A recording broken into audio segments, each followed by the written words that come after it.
nace, se vuelve K-Popper y le toca jamarse 4000 el lado oscuro del K-Pop. Sean todos bienvenidos a su canal sin pelos, coreanos en la lengua, pero con mucha artera en el alma. Hace un par de meses conocí a El Chombo, gracias a un seguidor que lo pidió en uno de mis directos de Twitch, en los cuales hago todos los miércoles, jueves, viernes y sábado, por si les interesa. Sí, este es un momento de publicidad insolente. Y la verdad me sorprendió muy gratamente. Sus videos de las décadas de la música están muy bien documentados. Sus videos de los jubilados, aparte de simpatiquísimos, demuestran un dominio en el tema, y sus videos sobre los plagios están muy bien fundamentados. Así que cuando me informaron que iba a ser uno de K-pop, me puse en modo porque pensé, demonios, ¡sí! Un video bien documentado, bien fundamentado, actualizado y con una perspectiva enriquecida de alguien que viene de adentro de la industria de la música popular. Atrás quedó el lado oscurantismo del que... Yo perdería por completo la credibilidad en este canal si yo no les hablo a ustedes de la parte mala que tiene esa industria musical. El K-pop, el lado oscuro. Pero fue más de los same, but peor. Me aburro soberanamente. Y la verdad que estoy harta. ¡Harta! De los videos del lado oscurantismo del K-pop, llenos de omisiones, faltos de contexto y con cero análisis y actualización. Así que si usted es uno de esos youtubers que quiere tirarse un videíto del K-pop con full amarillismo clickbaitero, pero que le da hueva googlear más de 3 minutos, déjenme les hago la tarea, mijos, porque aquí les va el lado realista del K-pop. No sin antes decirle todo el refrito de los youtubers: suscríbanse, denle like a mis videos si les gusta y síganme en todas las redes para que siga la insolencia, si no hay tabla. Y ahora sí, comenzamos.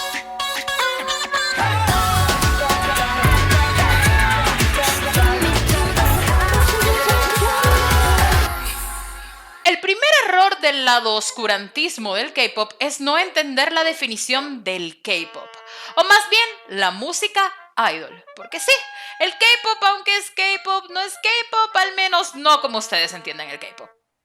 Déjenme los desenredo. Verán, el término K-pop lo acuñaron periodistas de Billboard, sí, el Billboard gringo, a principios de este siglo. Es decir, que por ahí a principios de la segunda generación del K-pop, que es cuando esa industria comienza a abrirse paso a lo internacional y surge la necesidad de los corresponsales gringos de música de etiquetar a ese pop que parecía, olía y se veía como boy groups y girl groups estadounidenses. Pero hermano, no eran lo mismo.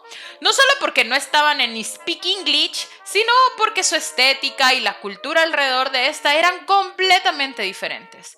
Es aquí cuando los periodistas gringos hicieron pues una gringada y etiquetaron esa industria específica de boy groups y girl groups coreanos como K-pop.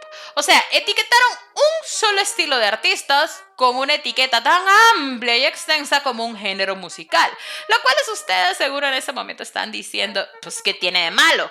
Bueno, imagínense que cuando se hablara del pop estadounidense se limitara a grupos como Backstreet Boys, Spice Girls, One Direction, invisibilizando, marginando e ignorando a todas las demás variables de artistas pop como Lady Gaga, Bruno Mars, Maroon 5, pero a la vez metiendo en el mismo saco a artistas populares que no son ni siquiera pop, como la Rosalía, generando un arroz con mango donde usualmente se incluyen artistas como Bibi, una solista de hip hop, Crush, un solista de R&B, o Taegean Boys, un trío de los 90s más orientado al hip hop y R&B. Y ninguno de estos sufrió un entrenamiento excesivamente riguroso, o firmaron contratos esclavizantes por decenas de años, o fueron obligados a estar bajo su peso o a alterar su apariencia física con cirugías, puntos en los cuales les gusta redundar a los lados oscurantistas del K-pop. Y es justo por eso, por el entrenamiento tan particular de los boy groups y girl groups del pop coreano, además de la forma en que estos artistas producen música, son promocionados y conducen su vida, que los propios coreanos se refieren a esa parte de la industria musical pop como música idol. Y es importante comenzar por diferenciarlos, ya que la realidad de la que vamos a hablar únicamente afecta a ese sector de la industria y no es generalizado a todos los artistas coreanos, como muchísimos videos del lado oscurismo del K-pop sugieren y dan a entender al omitir este dato. Bien definido esto, y entendiendo que cuando hablo de K-pop en este video me refiero a la música idol, podemos pasar al amarillismo que ustedes buscan. Comenzando por los contratos, uno de los temas más tristes de la industria y del cual se derivan directa o indirectamente todos los demás problemas de los que ustedes buscan hablar. Porque sí, los contratos de los idols son esclavizantes, terriblemente restrictivos y ampliamente invasivos e inhumanos. Sin embargo, ustedes, lados oscurantistas, nunca se preguntan ¿por qué? ¿Por qué se originaron ese tipo de contratos? ¿Por qué los coreanos pareciera importarles una corcholata y se afectan de igual modo a todos los idols? Y si han habido cambios a lo largo de la historia del K-pop, porque ustedes solo se remiten a hablar de la copia, de la copia, de la copia, de la copia, de la copia, de la misma información desfasada y que responde al origen del K-pop, o sea, a los años 90, gente. Déjenme los ilustro. El K-pop inició oficialmente con H.O.T., los papás del K-pop, por así decirlo. Y no inicia con Seoul Taegeum Boys como muchos videos de ustedes mal informan. Whatever. Seoul Taegeum Boys, como mencioné previamente, fue un grupo pop, hip hop, parteaguas de la industria musical coreana y una de las fuentes de inspiración del empresario Lee Soo-man, fundador de la primera empresa de entretenimiento musical que creó el sistema idol. Que por cierto, señor Chombo, el nombre de su empresa no son siglas al azar como usted dice. SM sí tiene un significado y uno más claro y tangible que Hyundai y Kia. Porque literal son las iniciales del nombre de su creador, Soo-man. Así como YG y JYP también son iniciales de los nombres de sus fundadores. Period. Si H.O.T. eran los papás del K-pop, Soo-man vino siendo como el todopoderoso creador. Como su primer artista, Soo-man firmó un joven rapero llamado Hyun Jin-jeon, quien tuvo tremendo éxito con la juventud, pero que rápidamente vería su carrera completamente destruida al descubrirse que había consumido metanfetaminas, razón por la cual terminó prisionero y no de amor. Pero ustedes estarán preguntando por qué les estáis zampando el mucho texto del origen de la SM. Me aburro. Bueno, porque es justo por el hecho de la interrumpida carrera de Hyun Jin-jeon que nace el sistema idol y sus contratos. Verán, Soo-man no solo se quedó sin ningún artista, sino que vio su esfuerzo e inversión desaparecer en un parpadeo. Y como buen empresario, decidió que no permitiría que esa situación se repitiera. Así, el viejo Soo-man decidió crear un artista que atrajera a los más jóvenes, con un aspecto hermoso, fuera aprobado por los padres de familia, con una imagen pulcra, fuera validado por el gobierno al ser perfectos modelos a seguir y encima que le garantizaran que no fuera a perder su inversión nunca más. Para eso, buscó elementos en la industria del pop norteamericano, en la industria del pop japonés y en la propia industria musical juvenil coreana, llegando a la conclusión que lo que debía hacer para alcanzar su objetivo tenía que ser una agrupación con el modelo de artistas cercano al público del J-pop, la configuración y coreografías elaboradas del pop americano y la lindura ultra pura, ultra cute de los grupos populares coreanos de la época, así como la inclusión de elementos musicales gringos pero adecuados a lo local, como Seoul Taegeum Boys. Así, Soo-man se dio a la tarea de buscar jóvenes que pudiesen cantar, bailar, rapear, tuviesen una imagen pura e ingenua, tuvieran soltura ante las cámaras, fueran simpáticos y graciosos y encima que fueran exageradamente guapos. Easy peasy lemon squeezy. ¿Y saben qué? Se dio cuentica que para encontrar jóvenes así era labor imposible. Porque el que sabía cantar no sabía bailar ni rapear, el que sabía rapear no sabía bailar, el que sabía bailar no era lo suficientemente atractivo, etc. Y fue así como llegó a la conclusión que para conformar el grupo perfecto había que preparar a los posibles miembros en todos esos ámbitos y para ello no podía darse el lujo de tomarse años porque la empresa no tenía plata. Así creó el sistema idol.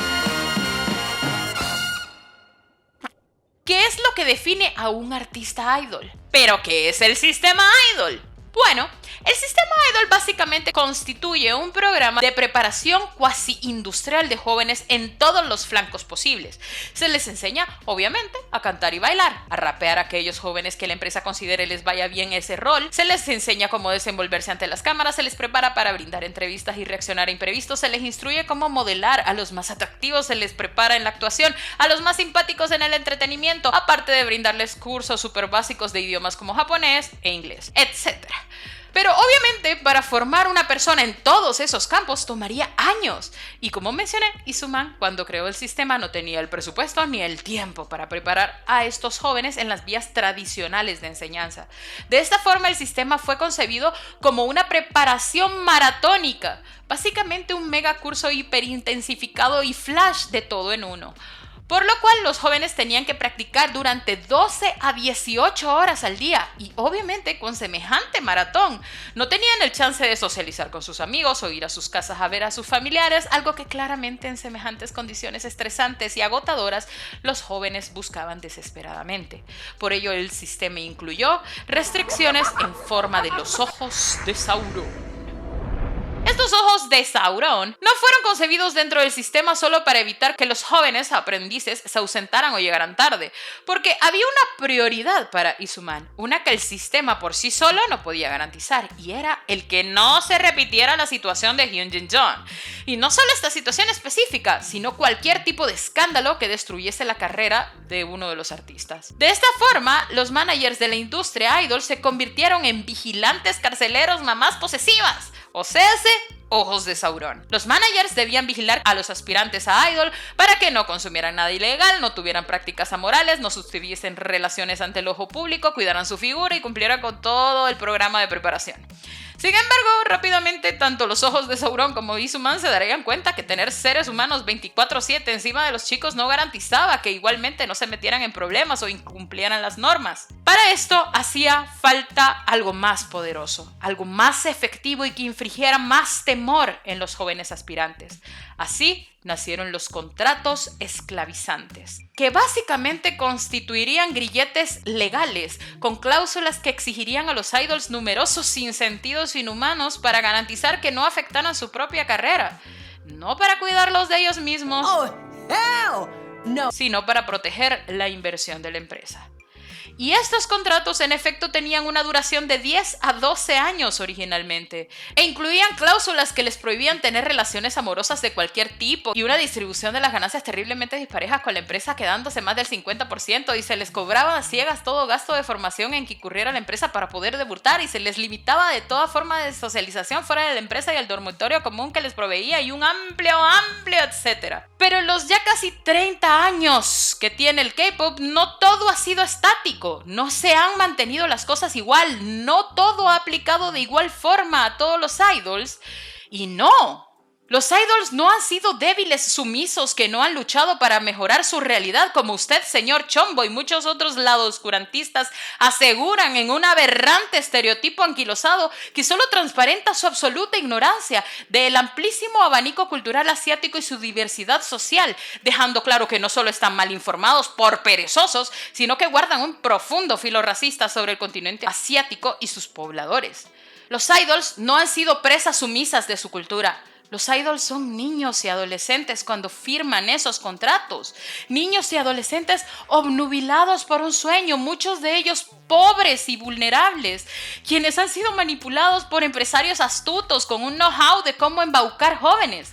Los idols no son sumisos, son víctimas de una industria cruel e inhumana, como decenas de industrias crueles e inhumanas en nuestro lado del charco. O vamos a seguir ignorando los millones de casos de explotación de grandes transnacionales en nuestros países para la conveniencia narrativa de nuestros videos. Los idols son víctimas y tan poco sumisos son que necesitaría horas para hablar de cada uno de los casos de los valientes idols que han cambiado poco a poco la realidad de todos, como la reducción de la duración de los contratos a 7 años, la liberación de los contratos de exclusividad de los trainees pasados 2 años, herramientas legales para poder pelear los derechos de marca de sus nombres artísticos, nombres de su grupo, así como el derecho de uso de su catálogo musical, la flexibilización de las cláusulas que prohíben relaciones amorosas, la prohibición de jornadas de práctica que superan cierta duración de horas, la creciente acogida de mayor diversidad física, la mejora de condiciones para los idols extranjeros, la participación en la producción musical, etcétera, etcétera, etcétera. Claramente. Aún hay mucho trecho por caminar, porque esto va más allá de la industria idol. Insisto, ninguno de ustedes, lados oscurantistas, parece importarles responder la pregunta más importante: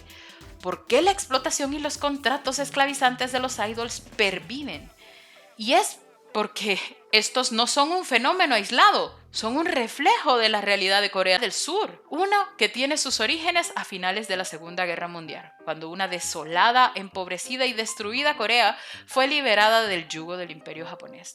Los aires de libertad plus una crisis económica devastadora llevaron a que la sociedad coreana desarrollara un constructo de nación fuertemente afincado en el trabajo. Porque si todos trabajaban De sol a sol, te tengo presente. todos avanzaban. Así, los coreanos se llenaron de filosofías que priorizaban el conjunto por sobre el individuo, que romantizaban el trabajo extremo y sacrificado, mientras que castigaban las expresiones de inconformidad. Porque para que una Corea se levantara de los escombros postcolonialistas y en un puñadito de décadas se convirtieran en una potencia tecnológica, no hacía falta Azúcar, flores y muchos colores. hacía falta trabajo sobrehumano. Esto llevó a que aún en la Corea del presente se vea con malos ojos que una persona se queje de lo pesado de su jornada laboral, del maltrato de sus superiores y de las injusticias laborales que padece. Porque si todos padecen situaciones similares, es interpretado como egoísta que alguien se queje, cuando todos los demás están en modo. ¿No soportas la persona? En especial, si quien se queja son vistos como personas privilegiadas. Y no hay nadie que sea visto como más privilegiado que los idols. Bueno, excepto los chaebols, pero a esos no se los funan. Qué altanería la de la servidumbre. Los idols son muy queridos y adorados en Corea, pero a la vez muy mal vistos. ¿Por qué? Porque se les considera faltos de talento. ¿A causa de qué? Del efecto cara bonita. El mismo fenómeno que se da ya aquí en la Conchinchina. Una mezcla de sexismo, envidia y complejos que llevan a que todo artista infanto-juvenil cuyo público objetivo es principalmente el femenino sean vistos como ¡Basura maloliente! O se nos olvida que hasta que el Justino Castor se convirtió en cholo, el público general comenzó a decir que sacaba buenas rolas. O que hizo falta que Miley Cyrus se autoboicoteara su hiperpopularidad para que la gente comenzara a tomarla en serio. O que hizo falta que el Robert, hijo de Patty, demostrara que era un sad depre boy para que la people comenzara a verlo como un buen actor. El fenómeno cara bonita, en conjunto con una estereotipada idea de que los trabajos artísticos son fáciles y más una diversión que un trabajo, porque pues si se ven happy, están bailando y gozando, pues obvio ni trabajando están, les pagan por andar jodiendo. Como si para poder bailar, tocar, actuar, pintar no se necesitaran horas de planificación, práctica y enormes sacrificios físicos y económicos. Mis ahorros,